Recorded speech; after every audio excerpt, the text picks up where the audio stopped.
At 37, I stood in a marble bank lobby with shaking hands and less than $50 in my wallet, listening to a sentence that erased my entire childhood in one breath. "You were never mentioned in the will," my uncle said calmly, like he was correcting a typo. "Never mentioned." This was the same grandfather who used to press quarters into my palm and whisper, "Save it. One day you'll need it." The man who wrote my name on birthday cards even when my handwriting was still crooked. And now I was being told I didn't exist, at least not on paper. 3 days later, a letter arrived from the bank. An audit notice. A forgotten safe deposit box. My grandfather's name. And mine listed as secondary holder. The fee to open it was $25.70 a year. 35 years unpaid. About $900. Money I didn't have. What was inside that box didn't just change my future. It exposed a $690 million lie and the man who built it. My Uncle Richard chose the smallest conference room at the law office, the one with no windows. I remember thinking it felt intentional, like he didn't want daylight anywhere near what he was about to say.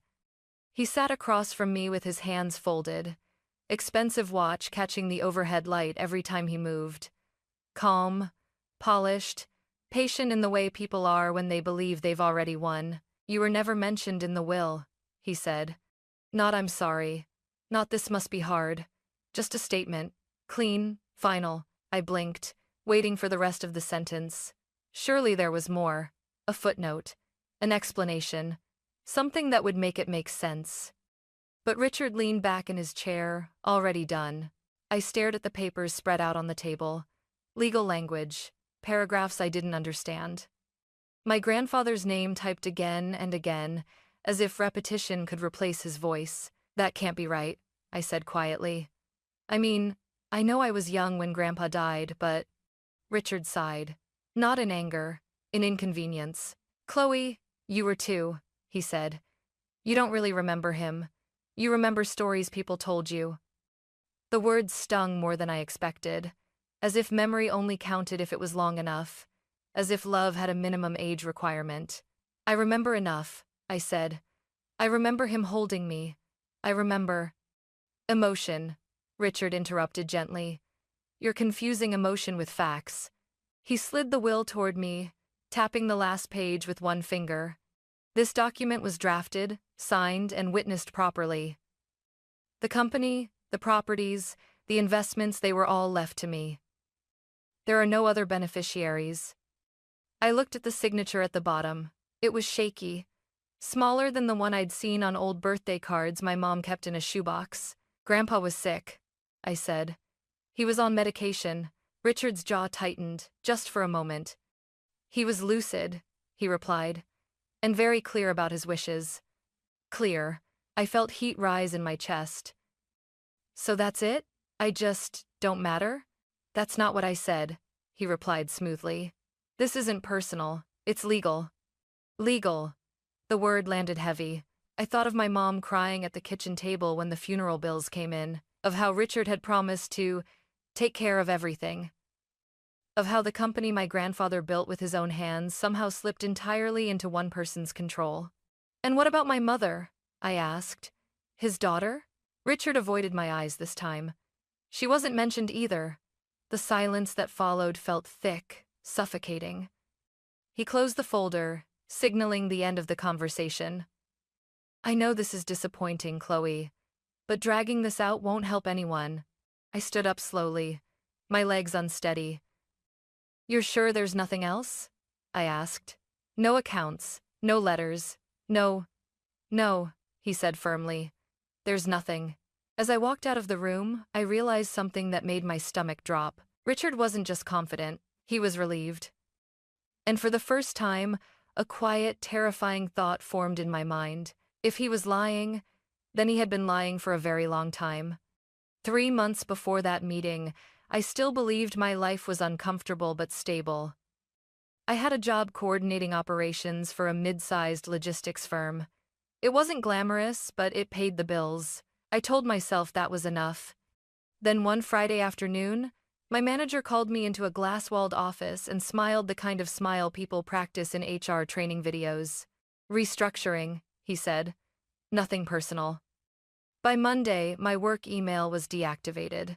By the end of the week, so was my health insurance. At 37, I learned how fast stability can disappear. I burned through my savings faster than I want to admit. Rent came first, groceries second. Everything else became optional. I sold my car because the payments were too much. Then the laptop I'd bought for work. Then a necklace my mom gave me years ago, the one thing I swore I'd never pawn. Each sale felt temporary, just until I got back on my feet. But the calls didn't come. Interviews blurred together. You're overqualified. We're going in a different direction. We'll keep your resume on file. By the time I walked out of my uncle's lawyer's office, my checking account was down to double digits. I stood on the sidewalk afterward, the city rushing past me, and realized I had nowhere to go except home to the tiny studio apartment I could barely afford anymore. That night, I cried harder than I had at the funeral years ago. Not because of the money, because being broke was one thing. Being told you never mattered? That was something else entirely. 3 days later, the bank letter arrived. It was wedged between a past-due electricity notice and a flyer advertising fast cash loans, no credit required. I almost tossed it without opening it. I was tired of envelopes, tired of bad news. But the return address caught my eye. Harrison and Cole National Bank. I sat down on the floor and tore it open. The words safe deposit box audit didn't mean much at first. Then I saw the name. Walter Harris. My grandfather.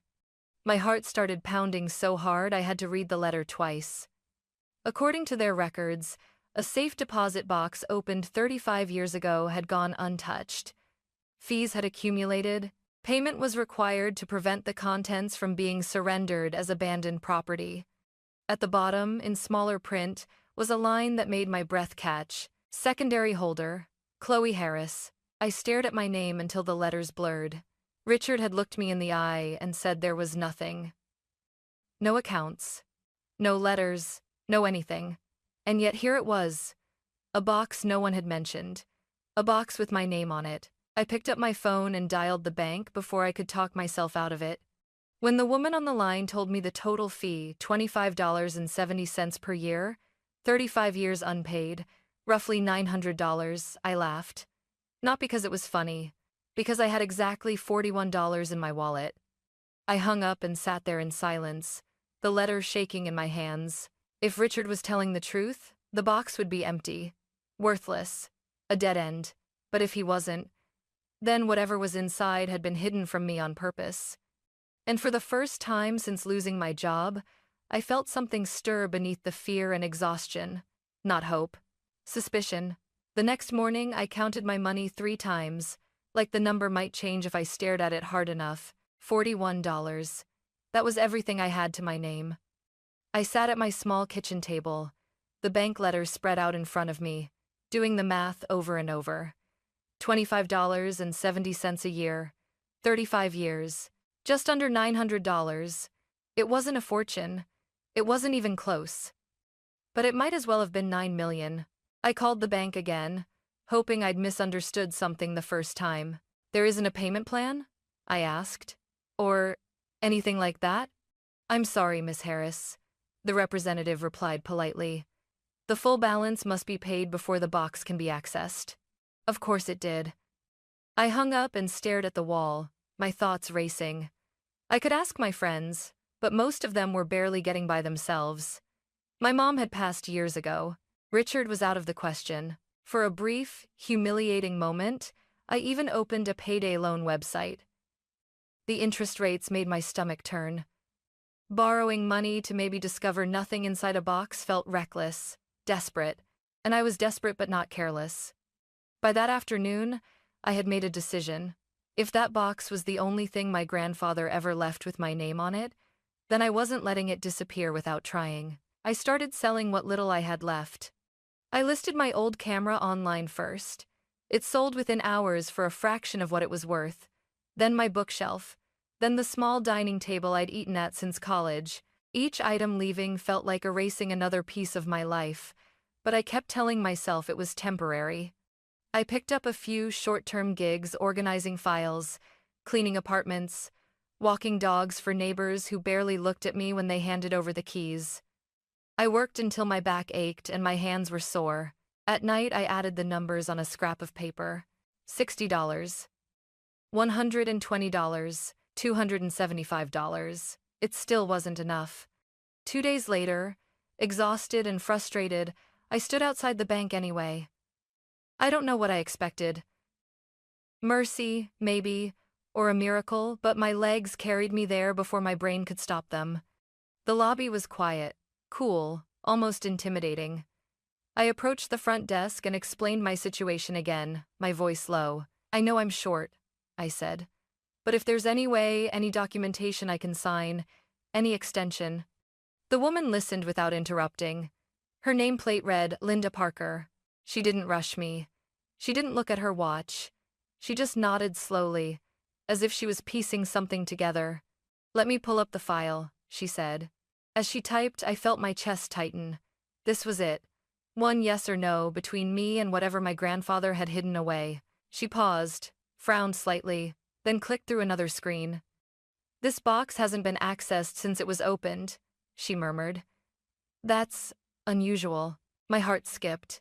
She leaned back in her chair and studied me for a moment. "You said your uncle handled the estate?" "Yes," I replied. "He told me there was nothing else." Linda's expression changed. Not dramatically, just enough. "I can't promise anything," she said carefully. "But I'd like to look a little deeper." She stood and motioned for me to follow her. As we walked toward a side office, my hands started to shake. For the first time since I'd opened that letter, it felt like I was standing at the edge of something Richard had hoped I'd never find. Linda led me down a quiet hallway and into a small office tucked away from the main lobby. The door closed softly behind us, muting the sound of ringing phones and polite conversations. It felt like stepping out of the present and into something suspended in time. "I'm going to the vault," she said.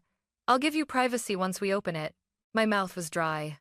I could only nod. The vault door was massive, cold metal polished to a dull shine. When it opened, the sound echoed deep and final, like something sealing behind me. Rows of small metal boxes lined the walls, each one holding someone's past, someone's secrets. Linda located the box quickly. She checked the numbers twice, then handed it to me. "I'll be right outside," she said gently. The room felt suddenly very small. I set the box on the table and just stared at it for a moment. This was it. 35 years of silence. 35 years of being told there was nothing. My hands trembled as I opened the lid. On top lay a thick stack of yellowed documents, carefully arranged. Beneath them was something I didn't recognize. At first, a single certificate, its edges worn but intact. I picked it up. Apple Computer Incorporated. The date stopped me cold. Early 1000, 990 seconds. My heart began pounding so loudly I was sure someone outside could hear it. I didn't know much about stocks, but I knew enough to understand that Apple shares bought that long ago weren't small. They weren't symbolic. They were life-changing. I set the certificate down carefully, like it might shatter, and reached deeper into the box. That's when I saw the envelope. It was sealed, thick paper. My grandfather's handwriting, unmistakable even after all these years. To my granddaughter, Chloe. My knees gave out. I slid down into the chair, clutching the envelope to my chest as if it were the only thing keeping me upright. He knew. He had known there would come a day when someone would tell me I didn't matter, when my name would be erased.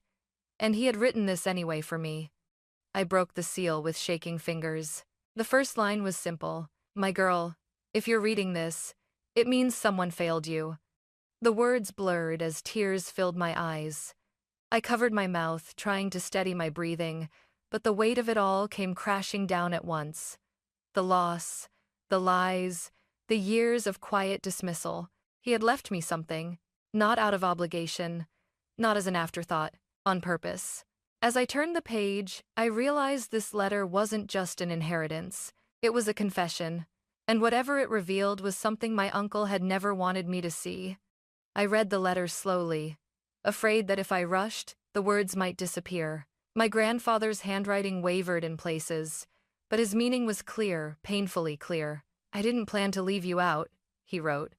"And if anyone tells you otherwise, they are lying to protect themselves." My chest tightened. He explained that in the last year of his life, when his health declined, he had relied heavily on Richard. Trusted him. Let him handle the paperwork. Documents were brought to him late in the evenings, framed as routine updates, legal necessities, things that needed to be signed quickly. I was tired, medicated. I believed my son would never use that against me. The words felt heavy in my hands.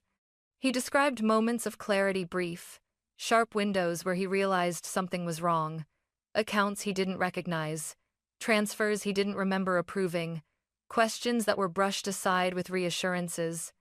By the time I understood what had happened, he wrote, it was already too late to fix it openly. I swallowed hard, my throat burning. Then the letter shifted. So I did what I could quietly. He wrote about the Apple stock, how he bought it outside the company, how he never mentioned it to anyone, not even his lawyers tied to the business. It was meant to be separate, untouchable. I wanted something that could not be taken from you. At the bottom of the page, my hands started shaking again. There is a recorded statement, dated and witnessed. It explains everything, what was signed, how, and why it never reflected my true wishes. He named the attorney, James Caldwell. He named the file. If you are reading this, Chloe, it means you are strong enough to look for the truth. Use it carefully. Truth doesn't need anger to win, but it does need courage. Tears slipped down my face, silent and unstoppable. This wasn't about money anymore. This was proof. Proof that my grandfather hadn't forgotten me. Proof that I hadn't imagined the warmth in his voice, the way he held me like I mattered. And proof that someone had worked very hard to make sure I never found this box.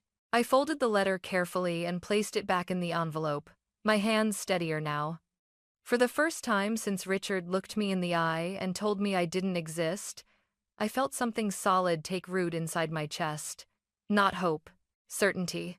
Whatever came next, lawyers, confrontation, consequences, I wasn't walking into it blind anymore. I wasn't just his niece who'd been overlooked. I was the granddaughter he'd trusted with the truth, and I was ready to use it. I didn't call Richard right away. For once, I didn't rush. I didn't panic. I sat in the small viewing room of the bank, the letter folded neatly in my bag, the Apple stock certificate resting on the table like a quiet witness. My grandfather had waited 35 years for this moment. I could wait one more day to do it right. The next morning, I called James Caldwell's office. When I gave my name, there was a pause on the line long enough for doubt to creep back in. Then his assistant said softly, "Please hold. Mr. Caldwell will take this call himself." That was the first crack. When we met later that afternoon, James Caldwell didn't offer small talk. He closed the door, sat across from me, and stared at the letter for a long moment before he spoke. "I wondered when you'd find it," he said quietly. My heart slammed against my ribs. "You knew?" "I knew there was a chance," he replied. "Your grandfather was very careful in the end." He reached into a locked cabinet and removed a thin red folder. "File H-19, he said. "Your grandfather recorded a sworn statement. He was clear, calm, fully aware." My hands curled into fists. "Clear about what?" Caldwell met my eyes. That he was pressured. That documents were presented under misleading circumstances. That his final will did not reflect his true intent. The room felt suddenly too warm. "And Richard?" I asked. Caldwell exhaled. "Your uncle was very convincing. And very thorough." I nodded slowly. Then it's time he heard something convincing too. Richard didn't expect me to walk into his office. He looked up from his desk, irritation flashing across his face before surprise replaced it. "Chloe," he said, "this isn't appropriate." I closed the door behind me. Neither was lying to me. His jaw tightened. "I told you everything that mattered." I placed the copy of the Apple stock certificate on his desk. The color drained from his face. "What's this supposed to be?" he asked, though his voice had already lost its confidence. "My grandfather bought it in 1990, I said evenly. "Outside the company." Outside your control. Richard stood up slowly. You have no idea what you're talking about. I pulled the letter from my bag next. This is addressed to me, I said, in his handwriting. Richard didn't touch it. He stared at it like it might explode. You don't want to do this, he said finally. You don't understand how much damage this could cause. I let out a short, humorless laugh. You mean to you? His voice sharpened. You think one letter changes decades of legal work? No, I replied. But the recording might. Silence fell between us, thick and heavy. What recording? He asked. The one where he explains how you brought papers late at night, I said. When he was medicated. When he trusted you. Richard's composure cracked. That's absurd, he snapped. There's no proof. There is, I said. And it's dated, witnessed, filed. For the first time since I'd known him, Richard looked scared. You're making a mistake, he said quietly. This doesn't end well for anyone. I leaned forward. It already ended badly. I'm just telling the truth now. The mediation happened 2 weeks later. No shouting, no dramatics, just a long table, stacks of documents, and a recording played once, then twice. My grandfather's voice filled the room. Calm. Certain. I did not intend to disinherit my granddaughter, he said in the recording. Any document suggesting otherwise was signed under misunderstanding and undue influence. Richard stared at the table. His lawyers whispered urgently. Papers shuffled. The air shifted. This wasn't about emotion anymore. This was about evidence. By the end of the session, Richard's attorneys asked for a recess. By the end of the day, they asked for a settlement. Not because they were kind, because they were cornered. As I left the building, the weight I'd been carrying for years finally began to lift, not all at once, but enough for me to breathe. Richard didn't look at me when we passed in the hallway. For the first time, I didn't need him to, because the truth had spoken, and it had been louder than him. The settlement talks didn't end the story. They cracked it open. Once Richard's lawyers realized the recording was airtight, dated, witnessed, and supported by medical records, they stopped arguing about whether wrongdoing had happened and started negotiating how much damage could be contained. That was when I learned the full scale of the lie. Over the next several days, documents surfaced that had never been shown to me before. Valuations, sale agreements, offshore holding structures. The company my grandfather built with a single truck hadn't just grown, it had been quietly repositioned, packaged, and sold in pieces over decades. The final number landed like a physical blow, $690 million. That was the amount Richard had personally cleared through asset transfers, stock sales, and investment vehicles tied directly to the will he claimed was clean. Clean. James Caldwell slid the summary across the table to me. This is what your grandfather was afraid of, he said. Not just that you'd be cut out, but that the truth would be buried under complexity. I felt sick. Not because of the money. Because of the years. Years where my mother struggled. Years where I worked myself to exhaustion, believing I simply hadn't been wanted enough. Years where Richard sent polite holiday emails signed family first, knowing exactly what he'd done. When the second mediation session began, the room felt different. Richard wasn't confident anymore. He looked smaller somehow, older. His lawyers spoke for him now, carefully choosing words like misinterpretation, administrative oversight, unintended consequence. I listened without interrupting. Finally, the lead mediator turned to me. Miss Harris, do you wish to respond? I stood. I don't want revenge, I said calmly. I want the record corrected. Richard looked up sharply. My grandfather didn't forget me, I continued. He was misled, and that lie allowed nearly $700 million to change hands under false pretenses. The room went silent. I won't be erased quietly, I said, and I won't sign anything that pretends this was an accident. Richard's attorney leaned toward him, whispering urgently. Richard shook his head at first, then stopped. Something in him broke. This will destroy my reputation, he said suddenly, his voice strained. Do you know what you're asking? I met his eyes. No, I said. I know what you took. That was the moment. The negotiations shifted completely. By the end of the week, The agreement included not just compensation, but formal legal acknowledgement of undue influence, amendments to public records, revisions to corporate filings, disclosures that could not be quietly sealed. Richard kept most of his wealth, but the lie didn't survive. Financial publications began asking questions, then auditors, then regulators. The story unraveled not explosively, but relentlessly, and every thread led back to one truth. I had never been forgotten. I had been deliberately excluded. When I walked out of the final meeting, the city felt louder, brighter. I stopped on the courthouse steps and let the air fill my lungs. For the first time in my adult life, I wasn't carrying someone else's version of my worth. The lie that built a $690 million empire was collapsing, and I didn't have to push. All I did was refuse to disappear. When everything was finalized, people expected me to celebrate. Friends asked if I was going to finally live large. Strangers, once the story leaked, assumed I'd walked away with some dramatic fortune, that my life had flipped overnight from struggle to luxury. It hadn't. What I gained wasn't sudden wealth. It was something quieter, heavier, truer. I received a structured settlement, carefully designed through the court to restore what should never have been taken and to protect me from becoming another headline. Most of the Apple stock was placed into a trust. I kept one original share certificate, framed on the wall of my new apartment, not because of what it's worth, because of what it represents. I used part of the money to pay off my debts. No more overdue notices, no more calculating groceries in my head. I went back to school part-time, something I'd always postponed because survival came first. I also set up a small legal fund in my grandfather's name for people who were told, like I was, that they didn't matter because paperwork said so. James Caldwell told me once, quietly, "Your grandfather didn't just plan for justice, he planned for you." I think about that often. Richard never apologized. He didn't need to.